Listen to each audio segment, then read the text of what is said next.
ഇസ്രായേലിന്റെ തലച്ചോർ പിളർത്തുന്ന യുദ്ധമാണ് വരാൻ പോകുന്നത് എന്ന് ഇറാന്റെ പ്രസിഡന്റ് മസൂദ് പെഷഷ്കിയാൻ ആവർത്തിച്ചു.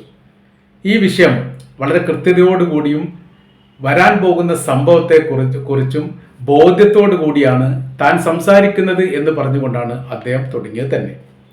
കാര്യം അദ്ദേഹം പറയുന്നത് ഇങ്ങനെയാണ്: ഇസ്രായേലിനെ സംരക്ഷിക്കാനാണ് അമേരിക്ക യുദ്ധം നടത്തുന്നത്.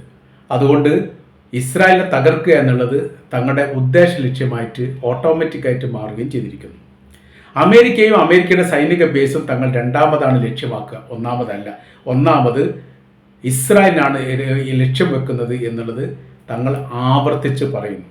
അതിൻ്റെ ഓരോരോ ഭാഗവും കൃത്യമായ രീതിയിൽ മനസ്സിലാക്കുകയും അതേക്കുറിച്ച് കൃത്യമായ രീതിയിൽ പഠനം നടത്തുകയും അതിൻ്റെ രഹസ്യവുമായിട്ട് ബന്ധപ്പെട്ട കാര്യത്തെക്കുറിച്ച് സൂക്ഷ്മമായി വിലയിരുത്തിയതിൻ്റെയും അടിസ്ഥാനത്തിൽ അവർക്ക് മാരകമായിരിക്കുന്ന പ്രഹരമേൽപ്പിക്കുക എന്നുള്ളത് മാത്രമല്ല, ഉയർത്തെഴുന്നേൽക്കാൻ പറ്റാത്ത വിധം ചാരമാക്കുന്ന പ്രവർത്തനത്തിന് തങ്ങൾ ഇസ്രായേലിൻ്റെ ഭൂമിയെ ഉപയോഗിക്കും എന്നുകൂടി അദ്ദേഹം പറയുന്നു.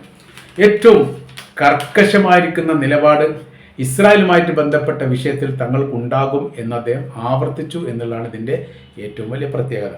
എയർപോർട്ട്, സീപോർട്ട്, സൈനിക മേഖല, മൊസാദ് സെൻറ്റർ, ആണവായുധ ഏരിയകൾ, സൈനിക സുരക്ഷയുമായിട്ട് ബന്ധപ്പെട്ട ഏരിയകൾ, ആയുധം സൂക്ഷിക്കപ്പെട്ടിട്ടുണ്ട് എന്ന് മനസ്സിലാക്കുന്ന ഇടങ്ങൾ, പിന്നെ രഹസ്യമായിരിക്കുന്ന സങ്കേതങ്ങൾ, അഥവാ യുദ്ധവുമായിട്ട് ബന്ധപ്പെട്ട വിഷയങ്ങൾ ഉണ്ടാകുന്ന സമയത്ത് ഇവർ രഹസ്യമായിരിക്കുന്ന സങ്കേതത്തിൽ വെച്ചിട്ടാണ് ഈ മന്ത്രിതല സമ്മേളനങ്ങളൊക്കെ നടത്താറുള്ളത്. പ്രത്യേകിച്ച് ബങ്കറിൽ വലിയ സുരക്ഷിതത്വമുള്ള ബങ്കറിൽ വെച്ചിട്ടും ഇവർ ഈ പരിപാടികൾ നടത്തും.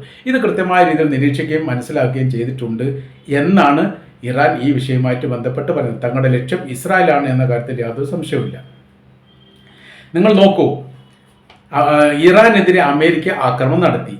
ബങ്കർ ബസ്റ്റർ ബോംബുകൾ ഉപയോഗിച്ചുകൊണ്ടാണ് ഇറാന്റെ സൈനിക മേഖല ആക്രമിക്കാൻ വേണ്ടി ജപ്പാനിൽ നിന്ന് യുദ്ധ വിമാനം ഇറാന്റെ അതിർത്തി കടന്നുകൊണ്ട് പ്രവേശിച്ചത്.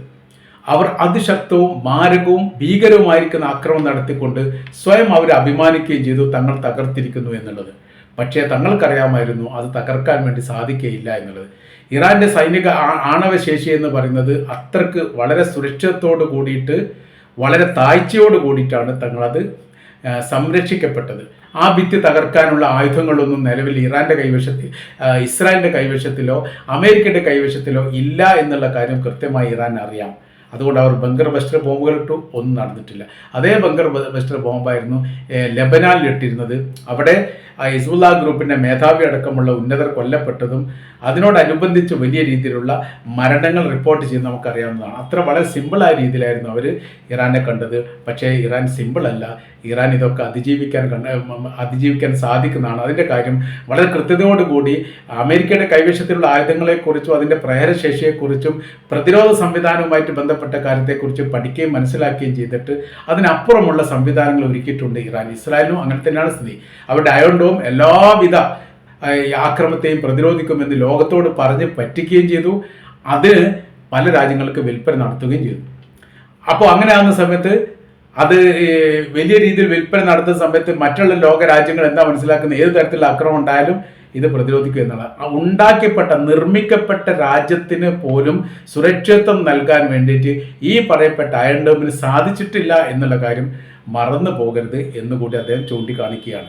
അപ്പോൾ തലസ്ഥാന നഗരി അടക്കം ഇസ്രായേലിൻ്റെ തലസ്ഥാനം നഗരിയായിരിക്കുന്ന തെല്ലവീവ് അടക്കമുള്ള പ്രദേശങ്ങളെ കൃത്യമായ രീതിയിൽ ഫോക്കസ് ചെയ്തുകൊണ്ട് തങ്ങളുടെ ഭടന്മാർ അവിടേക്ക് തങ്ങളുടെ അതിശക്തമായിരിക്കുന്ന സ്ഫോടക വസ്തുക്കൾ അയക്കുന്നതാണ്.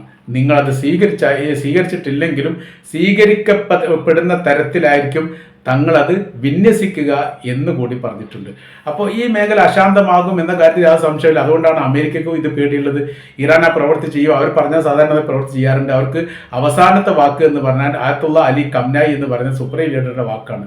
അത് അവസാനത്തെ മത നിയമ വ്യവസ്ഥയുടെ ഭാഗമായിട്ടുള്ള അവസാനത്തെ വാക്കായിട്ടും രാഷ്ട്രീയപരമായിട്ടും രാഷ്ട്രപരമായിട്ടുള്ള അവസാനത്തെ വാക്കുമായിട്ടും കാണുന്നു. അവിടുത്തെ ഗവൺമെൻറ്റിൻ്റെ മേലെയാണ് സുപ്രീം ലീഡറുകൾ അധികാര പരിധി എന്ന് പറയുന്നത്.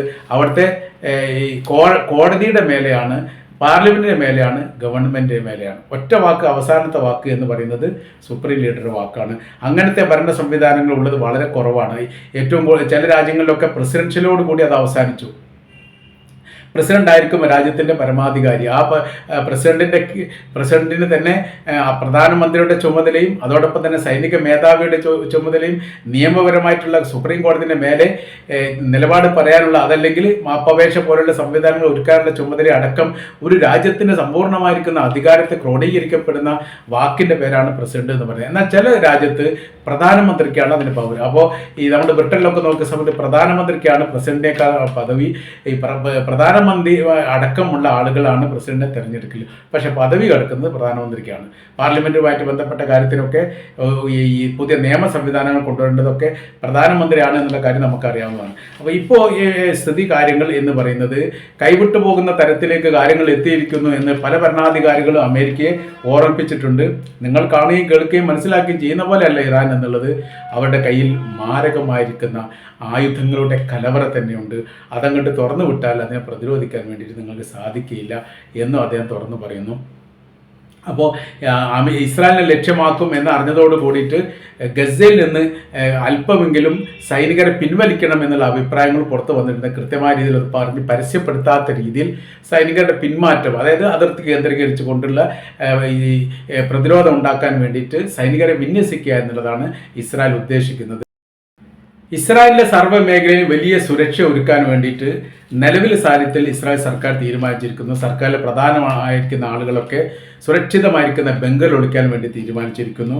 അപ്പോൾ സർവ്വ മേഖലയിലും ഒരു ഭയപ്പാടോട് കൂടിയിട്ടാണ് ജനങ്ങൾ തന്നെ ഇപ്പോൾ തെരുവിലിറങ്ങിയിരിക്കുന്ന കാര്യം എന്ന് പറഞ്ഞാൽ, ജനങ്ങൾക്ക് സംരക്ഷിക്കണം തീർക്കാൻ വേണ്ടിയിട്ട് യഥാർത്ഥത്തിൽ സർക്കാരിന് സാധിക്കില്ലെന്ന് ഞങ്ങൾക്ക് ബോധ്യപ്പെട്ടിരിക്കുന്നു എന്ന് പലതരത്തിലും അവർ പറയുകയും ചെയ്തിരിക്കുന്നു.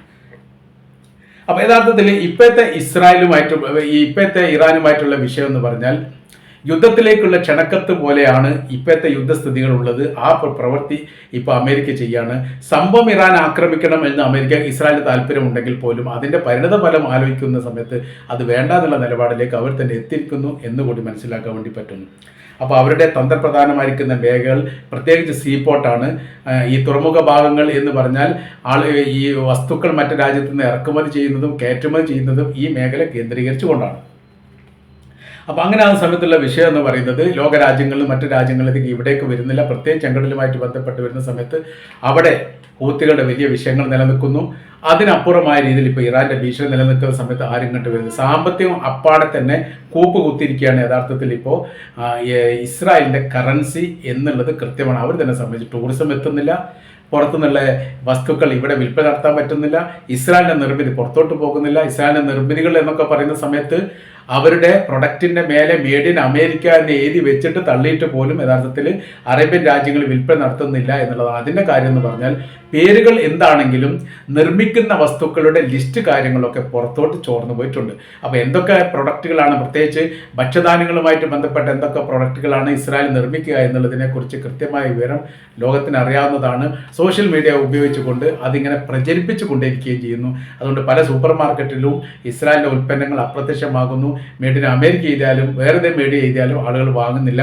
ഇത് സാമ്പത്തിക നില സാരമായിട്ട് ഇസ്രായേലിനെ ബാധിക്കുന്നിടത്തേക്ക് കാര്യങ്ങൾ എത്തിയിരിക്കുന്നു എന്നുള്ളതാണ്. അപ്പോൾ അതോടനുബന്ധിച്ച് ഇറാന്റെ ആക്രമണം ഉണ്ടായാൽ പിടിച്ചു നിൽക്കാൻ പറ്റാത്തൊരു പരിസ്ഥിതി ഉണ്ടാകും എന്ന് യഥാർത്ഥത്തിൽ അമേരിക്ക വിലയിരുത്തുന്നു.